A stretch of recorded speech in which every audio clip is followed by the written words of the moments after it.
Hello, boys and girls. This is Mr. Josephs here, and we are going to talk about organic reaction today, and it is an exciting topic. So let's get to it. There are 7 organic reactions that we will talk about. The first one is combustion, and you may have seen this a little bit before, but combustion is when you have a hydrocarbon, such as CH4, that is methane, right? And we're going to combust it, and when combustion means you're burning it, right? And when you burn something, what you're really doing is you're taking oxygen from the atmosphere and you are combining it with that substance. And the bonds are being broken and new ones are formed in a chemical reaction. So oxygen always comes in pairs. It's a diatomic element. You may have remembered that or you may have forgotten it. All right. In a combustion reaction, the products that we make are carbon dioxide and water. Now, there are some other compounds that are made when the combustion isn't pure or complete, and that happens quite often. But this is a combustion reaction, carbon dioxide and water. And of course, you can remember carbon dioxide is made because that's a greenhouse gas, and you know when you burn fossil fuels, which would be hydrocarbons, because if you watch the gasoline video, it talked about burning hydrocarbons, and where are those coming from? Fossil fuels, oil. Okay? This is not balanced. We have to balance this equation. And one of the things when we balance an equation like this is we have to notice that oxygen in the water molecule comes by itself, and when you are burning oxygen, burning the stuff with oxygen, it comes in pairs. So that means that the coefficient in front of the water has to be an even number, all right? Because now they come in pairs. You can experiment with that. It doesn't necessarily have to be 2, but it does have to be an even number. And now we've got 4 oxygen atoms on the right side, on the product side, and so we need 4 on the reactant side. And now this is a balanced equation, I do believe. You can look at the other elements and see if that's the case. Another example of a combustion reaction would be, let's do another hydrocarbon. So C2H4. What's the name of this sucker? You have CH. This would be a double bond. So that's pentene. This is just kind of a little bit of a review there. But just to show that you can burn pentene. It's pentene because it has a double bond in it. Oh, that's not pentene. It's ethene. Why did I do pent? There's not 5 carbons in it. Wow, that's terrible. Ethene, yes, so ethene. And then let's balance this again. We need 2 in front of this, or more if we double the other one. But 2. And then we need 2 in front of this. And so now we're going to put a 3 in front of the oxygen. I believe that is balanced. So that's a combustion reaction. You just have to remember carbon dioxide and water are produced when oxygen reacts with hydrocarbon. The second organic reaction is substitution. Substitution starts with a hydrocarbon. Let's just use our favorite hydrocarbon, methane, and you react it with a halogen. So let's just use chlorine. Remember halogens. I don't know if you remember, halogens are.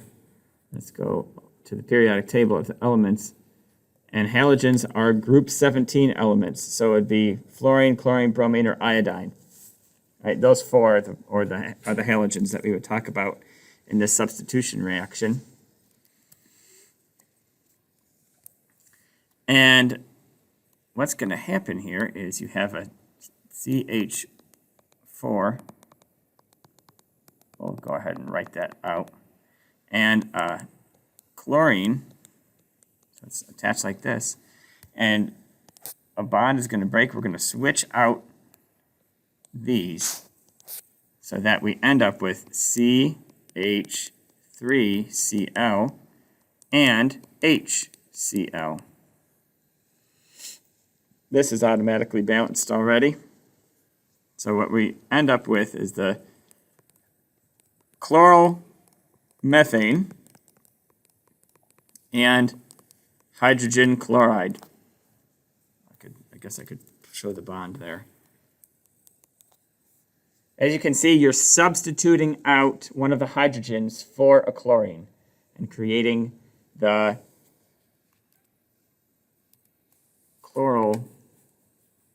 what do they call it? Let me see, table R. We're making a halide or a halocarbon. All right, that is being created by this reaction. It's as simple as that. You could have, of course, like an ethene or something like that and make a halocarbon as well. Okay.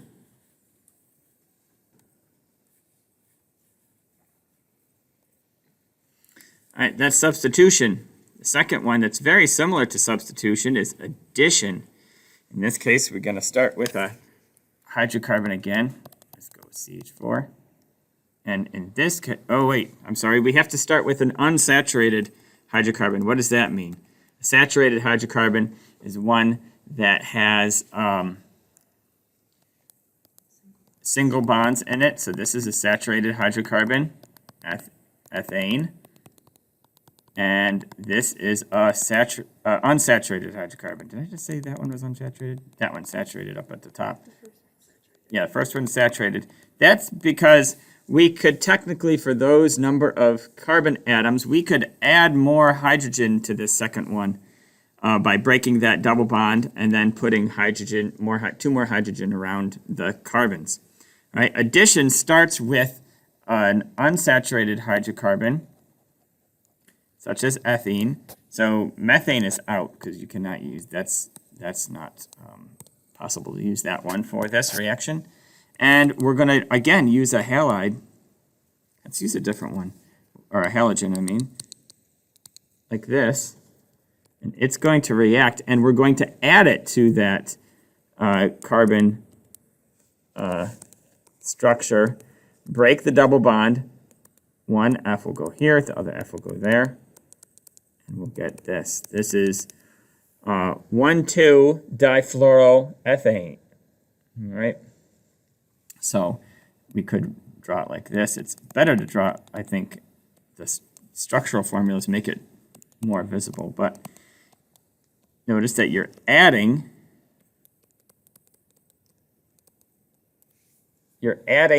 to that hydrocarbon. So that's why we call it addition. It's different than substitution. We're not just kicking one of the hydrogen out. We're actually adding the halogen to the carbon structure. All right. The next reaction is probably my favorite reaction. It's called esterification, or making an ester. And to make an ester, we use two other organic compounds. We use organic acid plus an alcohol to make an ester and water. All right, so let's take a look at an example of this. Let's do a simple example. We'll do an organic acid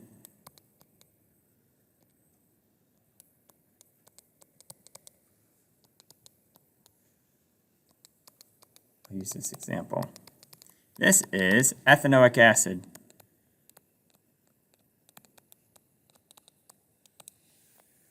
Okay, if you look at our reference tables, you can see that this is an acid. We go down to the acids, organic acids, and you see that I have 2 carbon in that acid, so that's why it's ethanoic acid. And you can see this structure for acid in it, right? Okay, and then we're going to use an alcohol. Again, we can choose whatever alcohol we really want to. I'm going to use this alcohol. know what? I'm going to make the alcohol functional group point the other way. There's a reason for that. OH. I'm going to go like this. What's the name of that alcohol? You've got one carbon in it, so it's going to be a meth. And alcohol ends in an -ol, so it's methanol.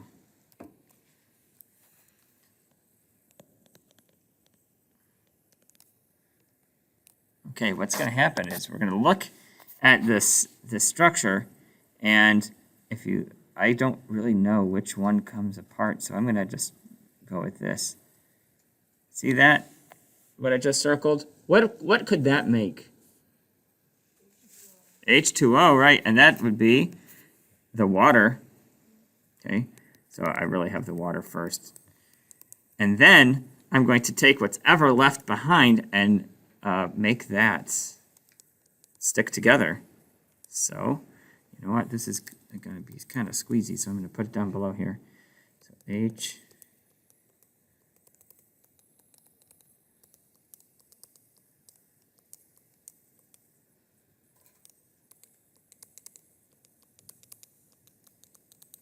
So it looks like this. And we can see our functional group for an ester right here, right? If we look at our table R, you'll see that's the functional group for ester. If we scroll down here, and you can see it right there. All right, so what is the name of this ester? Well, we can see that the single carbon is attached to just the oxygen. So that's the one we're going to name first. So this is going to be methyl. And then there's 2 carbon in the chain on the other side, right there. So we're gonna call that ethanoate,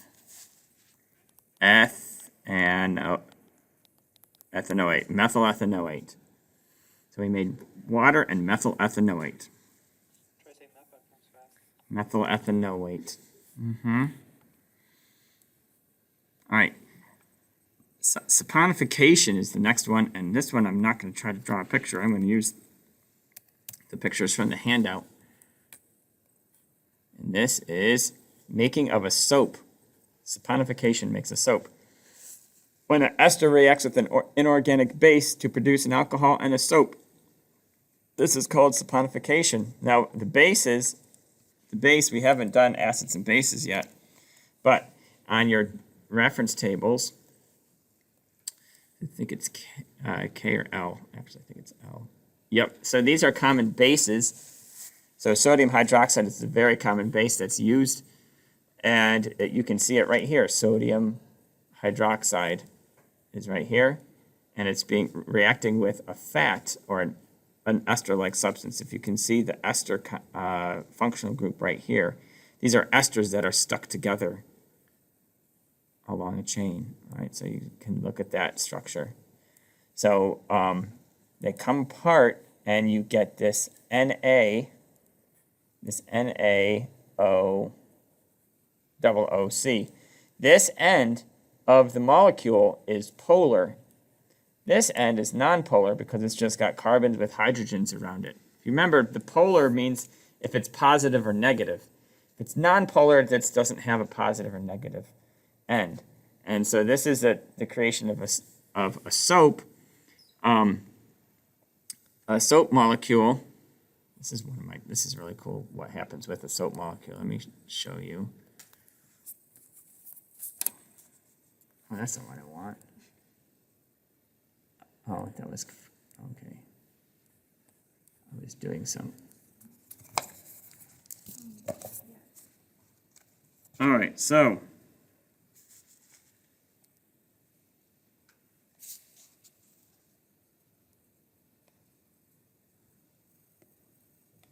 a soap molecule has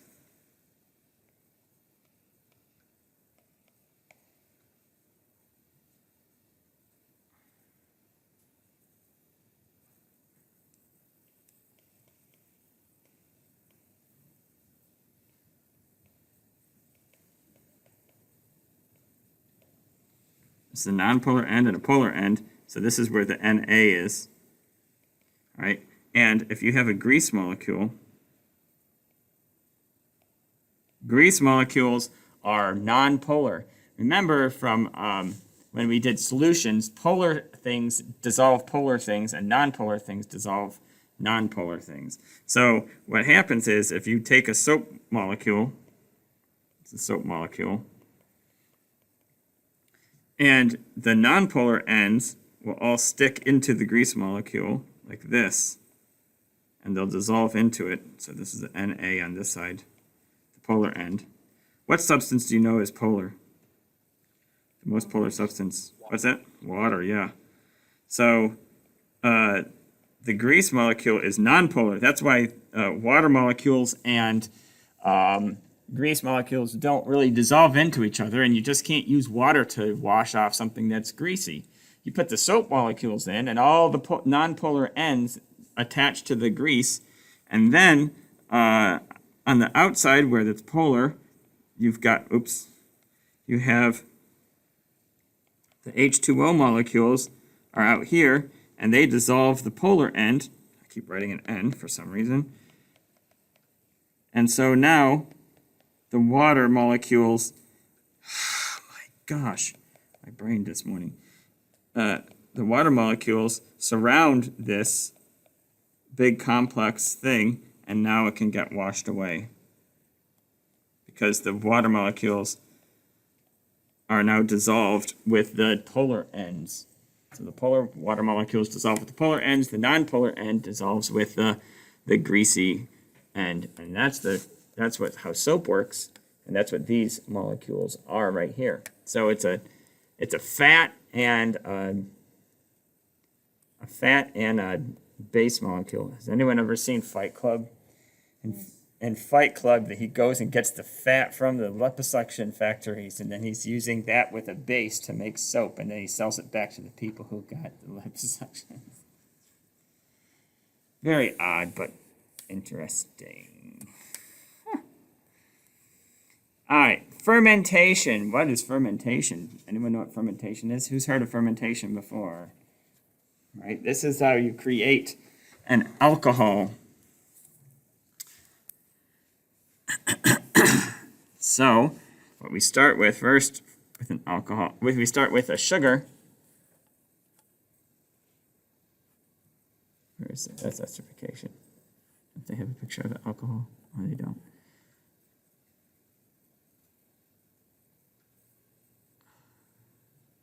Right here, this one right here. So you've got a sugar, which is like C6H12O6. Who's heard of that before? That is glucose, right?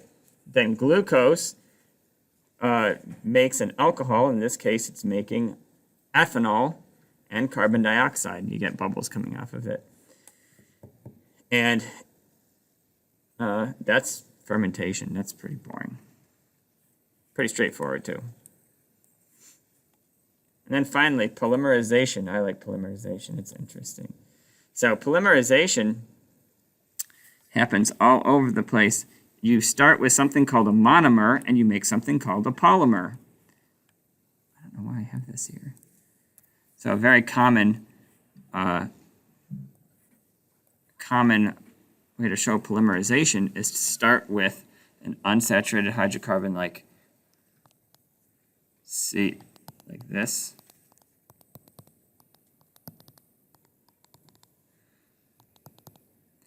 And you add it to another one.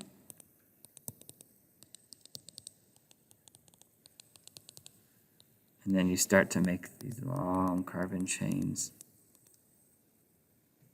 I think that's... Do you technically draw fours? What? No, they're not fours. They're H's. See, like this. The bottom ones are fours. They're H's now. And you will make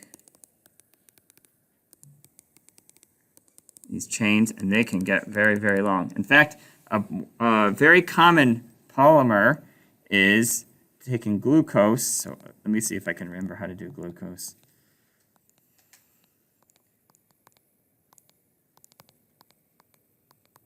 I think Does it all up here too? 1, 2, 3, 4, 5, 6. Yes, it makes this chain. HOs. It's quite the molecule. You can see that you've got some. Doing this from memory. Okay, so what you have is, if you just take the general shape of it, it looks something like this. Ooh, man, no, it does not. It's kind of like a hexagon, and it goes like this, okay? And what you do, you can put these together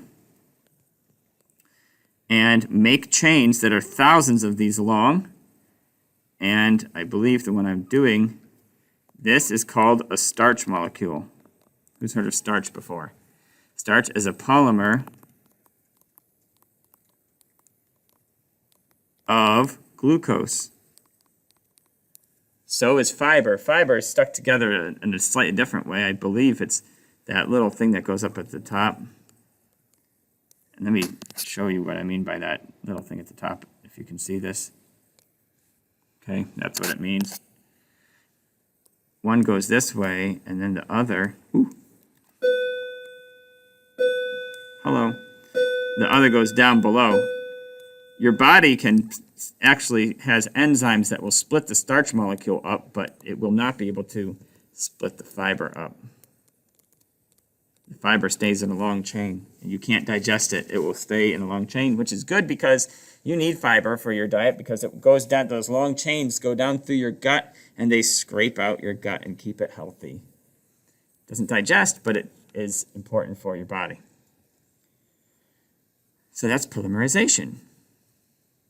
And that's basically the 7 organic reactions that you're going to have to memorize, and we'll talk about that more, how we're going to memorize them in a little bit. All right. That's the end of this video. Have a good day.